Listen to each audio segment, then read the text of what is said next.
Hello बच्चों, नमस्कार। हम लोग जो न्यूमेरिकल प्रॉब्लम कर रहे थे ओम्स लॉ पे and combination of series and parallel पे, उसी को कंटिन्यू करते हैं। ठीक है ना। देखिए, हमारे पास एक प्रॉब्लम है, इसमें कह रहा है कि compute the equivalent resistance. Compute करना आपको equivalent resistance of the network shown in the figure and find the current I drawn from the battery. और बैटरी से कितना करंट ड्रॉन हुआ है, इसको आपको कैलकुलेट करना है। ठीक है ना। देखिए, हमारे पास एक 18 वोल्ट की बैटरी दे रखी है, 4 ओम का रजिस्टर है, 6 ओम का रजिस्टर और 3 ओम का रजिस्टर यहाँ की लगा। ठीक है ना। तो बैटरी से करंट निकलेगा आई, इसमें करंट आई जाएगा, लेकिन यहाँ पर करंट का डिवीजन हो जाएगा। दिख रहा है ना। ये वाला जो पॉइंट है, ये 6 ओम का रजिस्टर इस पॉइंट से कनेक्टेड है और यहाँ पर आके एंड हो गया है। ये 3 ओम वाला रजिस्टर भी इसी पॉइंट से कनेक्टेड है और यहाँ पर आके एंड हो गया। इसका मतलब ये दोनों रजिस्टर पैरेलल कॉम्बिनेशन में है कि नहीं है। ये दोनों आपस में कैसे कॉम्बिनेशन में, पैरेलल में। इनका अगर हम इक्विवेलेंट निकालें, ठीक ना, आर इक्विवेलेंट पैरेलल वालों का, दोनों पैरेलल वालों का, तो हो जाएगा 6 × 3/9 है ना। दोनों को ऊपर मल्टीप्लाई करते हो, नीचे ऐड करके डिवाइड कर दिया जाता है नहीं है। तो हो जाएगा आपके पास 2 ओम है ना, यानी इनका इक्विवेलेंट हो गया 2 ओम। आप चाहे तो अगला डायग्राम बना सकते हैं। ये 4 ओम हो गया और ये हो जाएगा आपके पास 2 ओम। ये 4 ओम है और इनका इक्विवेलेंट आ गया दोनों को मिला के 2 ओम। ठीक है ना। अब देखिए, ये आपके पास 18 वोल्ट की बैटरी हो चुकी है नहीं है। अब देखिए, ये आपस में कैसे हो चुके हैं, सीरीज हो चुके हैं है नहीं है। सीरीज है 4 ओम, क्योंकि जो करंट इसमें है वही करंट इसमें है। ठीक है ना। दोनों में करंट बराबर है, बिकॉज इसलिए ये सीरीज कनेक्शन है, एंड टू एंड कनेक्शन, इसलिए इनका इक्विवेलेंट अगर निकालेंगे तो आ जाएगा 6 ओम। ठीक है ना। यानी जो आर इक्विवेलेंट है आपका पूरे नेटवर्क का हो जाएगा 4 + 2 यानी कि 6 ओम है नहीं, 6 ओम है। और बैटरी आपके पास 18 वोल्ट की है। अगर आप करंट निकालना चाहें, यहाँ पर दिखा दे रहे हैं, ओम चला लगा तो V = I R equivalent. V आपके पास 18 वोल्ट की बैटरी है, 18 वोल्ट की बैटरी है। ठीक है ना। उसके बाद आपको करंट निकालना है, इक्विवेलेंट रेजिस्टेंस नेटवर्क का 6 ओम आया है। यहाँ से जब करंट आ जाएगा हो जाएगा 3 एम्पियर है नहीं। तो हमसे करंट पूछा था, तो बैटरी से जो करंट निकला वो 3 एम्पियर है नहीं। और इक्विवेलेंट रेजिस्टेंस पूरे नेटवर्क का पूछा है। तो देखिए, अगला प्रॉब्लम हमारे पास है, 20 वोल्ट की बैटरी है, इससे कुछ करंट निकल रहा है आई है नहीं। ये जंक्शन आ चुका है यहाँ पर। देखिए, पैरेलल कॉम्बिनेशन है ना, ये पैरेलल। ये जितने भी वायर लगे हैं इस पॉइंट से स्टार्ट हुए हैं और इस पे आके एंड हो गए हैं, यानी कि हर एक वायर पैरेलल कॉम्बिनेशन में है। ठीक है ना। अब हमसे पूछा जा रहा है कि I1, I2 एंड I3 का वैल्यू बताइए। ठीक है ना। तो हम देख सकते हैं ओम्स लॉ से V = IR होता है, V = IR होता है। अगर यहाँ से आप I निकालें तो हो जाएगा V/R। ठीक है ना। I = आ जाएगा V/R। देखिए, पैरेलल कॉम्बिनेशन में क्या होता है, सबका पोटेंशियल डिफरेंस या वोल्टेज बराबर होता है। इसका भी वोल्टेज V है, इसका भी वोल्टेज V है और इसका भी वोल्टेज V है। सबका जो वोल्टेज या पोटेंशियल ड्रॉप है सबका V ही है नहीं। तो इससे आप कह सकते हैं जो करंट है is inversely proportional to 1 resistance. Current is inversely proportional to 1 resistance. अगर आप रेशियो लिखना चाहते हैं, I1 ratio I2 ratio I3 हो जाएगा 1/R1 ratio 1/R2 ratio 1/R3। Suppose that इसको हमने R1 मान रखा है, R1 है, ये वाला रेजिस्टेंस R2 है, ये वाला रेजिस्टेंस R3 है। तो ऐसे लिख सकते हैं, नहीं लिख सकते, एकदम आराम से लिख सकते हैं हम। तो अगर ये रेशियो में लिखा जाए तो आ जाएगा 1/R, फिर रेशियो 1/2R, फिर रेशियो 1/3R है नहीं। यानी I1 ratio I2 ratio I3 जो आपके पास आ गया है। देखिए, R सब में कॉमन है, कैंसिल आउट हो जाएगा। आप 6 का मल्टीप्लाई कर लेंगे, आ जाएगा 6 रेशियो, ये हो जाएगा आपके पास 3/2, इस तरह से आ जाएगा। यहाँ 6 आ जाएगा, अब यहाँ 6/2 3 हो जाएगा, 6/3 2 हो जाएगा, इस तरह से रेशियो आ जाएगा। अगर आप I1 लिखना चाहते हैं तो I1 बराबर हो जाएगा आपके पास, इसका रेशियो ले लीजिए, I1 वाला कितना 6 रेशियो में अपॉन टोटल रेशियो कितना 6 + 3 + 2 इंटू जितना भी करंट आ रहा था, कितना करंट आ रहा था I है नहीं। यानी ये हो जाएगा आपके पास 6/11I, यानी जो I1 का वैल्यू है 6/11I आ जाएगा। सेम पैटर्न से आप I2 कैलकुलेट कर सकते हैं। I2 अगर निकालें तो इसका रेशियो कितना 3 अपॉन टोटल करेंगे कितना आ जाएगा 11, यानी 3/11I इसी सेम पैटर्न से आप I3 निकाल सकते हैं नहीं। I3 अगर आप निकालें तो I3 कितना आ जाएगा 2 अपान टोटल रेशियो कितना है 11 2/11 I। इस तरह से हम लोग इसको सॉल्व करेंगे, है कि नहीं। देख लीजिए बहुत। अब हम लोग अगला क्वेश्चन देखते हैं। इसमें 3 रजिस्टर हैं R1 R2 R3 जिनका resistance R2 R and 3R है, V वोल्ट के बैटरी से कनेक्टेड है। तो हमको इनका इंडिविजुअल वोल्टेज बताना है, V1 V2 V3 बताना कितना वोल्टेज आएगा। ये सीरीज कनेक्शन है, सब में करंट बराबर ही रहेगा। अगर आप ओम्स लॉ से जाएं तो V = IR है, V बराबर IR है। करंट सबके बराबर है तो जो पोटेंशियल डिफरेंस होगा प्रोपोर्शनल हो जाएगा रेजिस्टेंस के। पोटेंशियल डिफरेंस जो है प्रोपोर्शनल हो जाएगा रेजिस्टेंस की। यानी अगर आप सबका वोल्टेज का रेशियो लिखना चाहें तो V1 ratio V2 ratio V3 बराबर आप लिख सकते हैं R1 ratio R2 ratio R3। इस तरह से लिखा जा सकता है। अगर इसका वैल्यू पुट कर दिया, R1 का वैल्यू R है, R2 का वैल्यू 2R है एंड R3 का वैल्यू 3R है नहीं। इसको थोड़ा सिंप्लीफाइड करें तो आ जाएगा 1 रेशियो 2 रेशियो 3 है ना। V1 ratio V2 ratio V3 आ गया 1 रेशियो 2 रेशियो 3। अगर आप यहाँ से V1 लिखना चाहें तो आपको क्या लिखना पड़ेगा, इसका रेशियो 1 टोटल रेशियो, टोटल जोड़ दीजिए कितना आ गया 6 इंटू V, कितना वोल्टेज था V, यानी हो जाएगा V/6।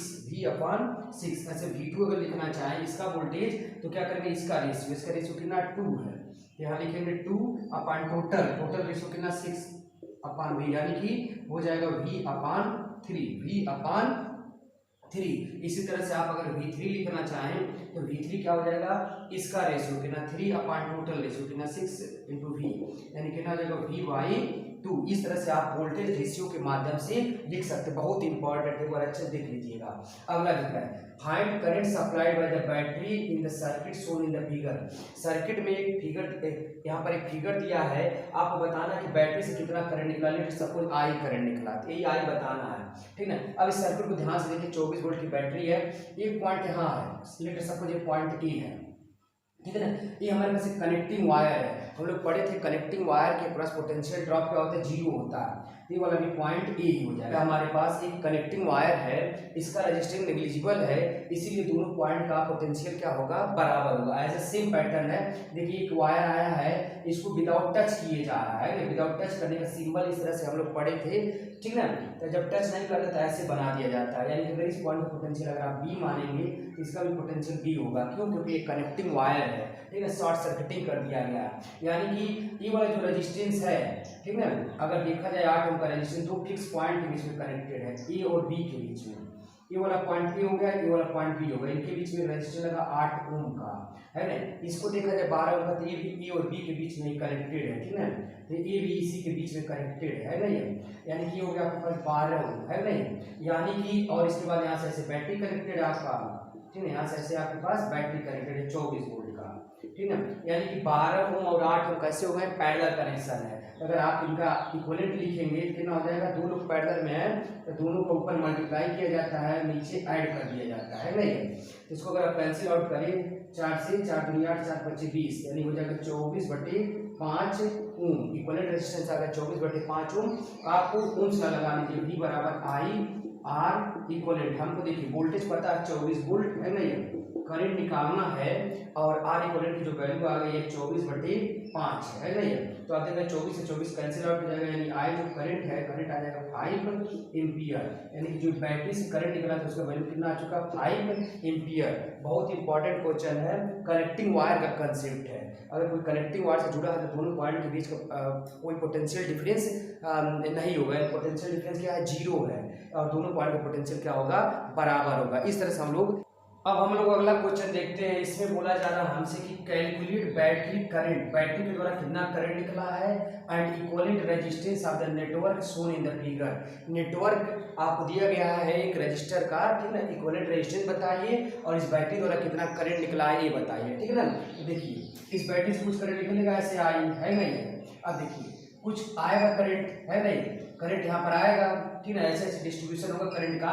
देखिए लेट सपोज ये वाला पॉइंट ए है, इसको ये पॉइंट मान लीजिए। अगर ये पॉइंट ए है तो ये वाला भी पॉइंट ए होगा। ये बात मानते नहीं मानते? क्यों? क्योंकि देखिए कनेक्टिंग वायर से जुड़ा है, कनेक्टिंग वायर से जुड़ा है तो जो दोनों पॉइंट का होगा पोटेंशियल बराबर होगा, इनके बीच में पोटेंशियल डिफरेंस क्या होता है? जीरो होता है, ठीक ना। ऐसे इस पॉइंट को अगर आप बी मान लें, ये भी देखिए कनेक्टिंग वायर से जुड़ा है, इस पॉइंट का भी पोटेंशियल बी है। ये वायर इस वायर से टच नहीं है ना, ये वायर विदाउट कांटेक्ट है। तो इस तरह से हम डायग्राम बनाते हैं ना ये।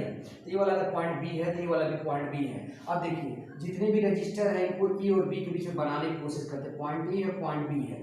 पहला देखिए चारों का जो रजिस्टर है पॉइंट ए और पॉइंट बी के बीच में कनेक्टेड है, इसका बात हो गया। ये वाला देखिए 12 ओम का, ये भी 4 ओम और आपके पास ए और बी के बीच में कनेक्टेड है। ये 4 ओम का हो गया था, ये 12 ओम का हो गया है नहीं। अब इसका बात करें तो ए और बी के बीच में ही कनेक्टेड है, ए और बी के बीच में ही कनेक्टेड है, इस तरह से जोड़ सकते हैं आप, है नहीं। ये कितना है? 6 ओम है। अगला वाला देखिए ये वाला भी ए और बी के बीच में ही कनेक्टेड है, इस तरह से आप बना सकते हैं। ए और बी के बीच में कनेक्टेड है, 8 ओम है ना। ये वाला पॉइंट आपका ए था, ये वाला पॉइंट आपका बी है, ठीक है ना। इस तरह से हमारा कनेक्शन है और यहाँ एक बैटरी लगी हुई है आपके पास 24 वोल्ट की, ठीक ना। इस तरह से है डायग्राम, यहाँ से कुछ करंट निकलेगा, यानी कि चारों के चारों जो रेजिस्टेंस दिए हैं एक्चुअल में पैरेलल में है, दिख नहीं रहा था। पॉइंट ए है तो पॉइंट ए है बिकॉज कनेक्टिंग वायर से जुड़े हैं, ये पॉइंट बी है तो ये बी है बिकॉज कनेक्टिंग वायर से जुड़े हैं। तो हर एक रेजिस्टेंस ए बी के बीच में ही जुड़ा है, यानी कि चारों के चारों आपस में क्या हो गए हैं? पैरेलल हो गए हैं। इनका इक्विवेलेंट निकाला जा सकता है। इक्विवेलेंट निकालने के लिए आप क्या करेंगे? 1/r इक्विवेलेंट बराबर पैरेलल में क्या होता है? 1/r यानी 1/6 प्लस 1/12 प्लस 1/4 प्लस 1/8, इस तरह से कर लीजिए। अगला काम आप क्या करिए? इनका एलसीएम ले लीजिए, ठीक है। इनका एलसीएम ले लीजिए तो एलसीएम आ जाएगा 24, कितना आ जाएगा? 24, 6 4 जा हो जाएगा, 12 2 जा हो जाएगा, 4 6 जा हो जाएगा, 8 3 जा हो जाएगा, है नहीं। यानी कि योग मान करें तो पता चलेगा 1/r इक्वलेंट की जो वैल्यू आ जा रही है 15/24 है, ठीक ना। इसको अगर आप कैंसिल आउट करें, ठीक ना, तो 3 से हो जाएगा 5/8, 1/r इक्वलेंट की वैल्यू, यानी जो r इक्वलेंट का वैल्यू आ जाएगा 8/5 ओम हो जाएगा। r इक्वलेंट की वैल्यू 8/5 ओम हो गया। अगर आप ओम्स में लगा दें v बराबर आई r इक्वलेंट, है नहीं। v का वैल्यू हमको दे रखा है 24 वोल्ट की बैटरी है, यहाँ लिख दे रहे हैं 24 वोल्ट की बैटरी v आई के निकालना ही है और r इक्वलेंट की वैल्यू आ चुकी है 8/5, है नहीं। ये हो जाएगा 8/5, तो 8 3 जा कितना? 8 3 जा कैंसिल आउट हो जाएगा और 5 का क्रॉस मल्टीप्लिकेशन होगा तो यहाँ जो करंट आएगा 15 एम्पियर आएगा, ठीक है। इसमें जो करंट फ्लो होगा कितना होगा? 15 एम्पियर का करंट है, तो यहाँ से 15 एम्पियर का करंट फ्लो होगा, ठीक है ना। क्वेश्चन की तरफ बढ़ते हैं, ठीक है। कहा कि compute total circuit resistance and battery current as shown in the figure. आपको डायग्राम दिया गया है, ठीक है। सपोज दैट इस पॉइंट को आपने ए मान लिया है ना, ये अगर ये पॉइंट ए है तो ये वाला भी ए हो जाएगा, सेम पैटर्न सेम, क्योंकि कनेक्टिंग वायर से जुड़ा हुआ है, ठीक है। इसी तरह से अगर इस पॉइंट को आप बी मान लेंगे, ठीक है, ये वाला बी पॉइंट है तो ये वाला भी पॉइंट बी हो जाएगा, ठीक है। क्यों? बिकॉज कनेक्टिंग वायर से जुड़े हैं, ठीक है। तो आप चाहें तो ए और बी के बीच में बनाएं, अगर ये वाला पॉइंट बी है तो बी हो गया। इस वाले रजिस्टर को देखिए, ये वाला जो रजिस्टर है आपका, है ना, ये वाला सॉरी ये वाला पॉइंट ए है, ठीक है। अगर ये था ए तो ये है, ये वाला रजिस्टर आपके पास ए और बी के बीच में जुड़ा हुआ है, ठीक है ना। इस तरह से अगर हम करा जाए कि 12 ओम का रजिस्टर हो गया ए और बी के बीच में, ए और बी के बीच में 12 ओम का रजिस्टर लग चुका है, ठीक है। अगला हम देख रहे हैं फिर ए और बी के बीच में दूसरा रजिस्टर लगा है, ये भी आपके पास 8 ओम का है, ठीक है। ए और बी के बीच में 8 ओम का रेजिस्टेंस हो गया, फिर ए और बी के बीच में 12 ओम का रेजिस्टेंस हो गया, फिर ए और बी के बीच में अगला देखा जाए तो ये भी आपके पास 6 ओम का रजिस्टर है, 6 ओम का रजिस्टर हो गया, है ना। और यहाँ से आप बैटरी कनेक्ट कर दीजिए 24 वोल्ट का, है नहीं, ऐसे 24 वोल्ट का बैटरी हो गया। ध्यान से देखेंगे, ये आपके पास जो 8 ओम का रजिस्टर है, देखिए ए और बी के बीच में कनेक्टेड है, सही है। इसी तरह से ये जो 12 ओम का रजिस्टर ए और बी के बीच में कनेक्टेड है, सही बात है। और 6 ओम का रजिस्टर ये भी ए और बी के बीच में कनेक्टेड है, यानी कि तीनों के तीनों आपस में कैसे हैं? पैरेलल है। तो 1/r इक्विवेलेंट बराबर लिख सकते हैं 1/8 प्लस 1/12 प्लस 1/6, इस तरह से फार्मूला अप्लाई कर दीजिए, है ना। यहाँ एलसीएम ले लीजिए, एलसीएम आ जाएगा आपके पास 24 हो जाएगा, 8 3 जा, यहाँ पर 2 हो जाएगा, यहाँ 4 हो जाएगा, है नहीं। इस तरह से है, तो वो भी आपके पास कितना हो जा रहा है? 5 9 9/6 24 है ना, 30 कैंसिल आउट कर सकते हैं तो आ जाएगा 3/8, यानी 1/r इक्वल इतना आ गया है ना ये, यानी r इक्वल लिखेंगे तो ये आ जाएगा 8/3 ओम, 8/3 ओम। हमको करंट निकालना था तो ओम्स ला लगा देंगे, V बराबर I R इक्वलेंट, V कितना 24 वोल्ट, यहाँ लिखेंगे 24 वोल्ट, I हमको निकालना है, R इक्वलेंट हमारा है 8/3, तो 8 से कैंसिल आउट हो जाएगा 3 और 3 3 जा 9, यानी इसमें करंट कितना आ रहा है 9 एम्पियर करंट फ्लो होगा, ठीक ना। तो बैटरी के थ्रू कितना करंट फ्लो होगा यहाँ पर, यहाँ 9 एम्पियर करंट फ्लो होगा। तो बहुत इंपॉर्टेंट क्वेश्चन है, कनेक्टिंग वायर के क्वेश्चन है, ठीक ना। तो इसको एक बार अच्छे से आप देख लीजिए, सॉल्व कर लीजिए। तब तक के लिए थैंक यू वेरी मच, धन्यवाद।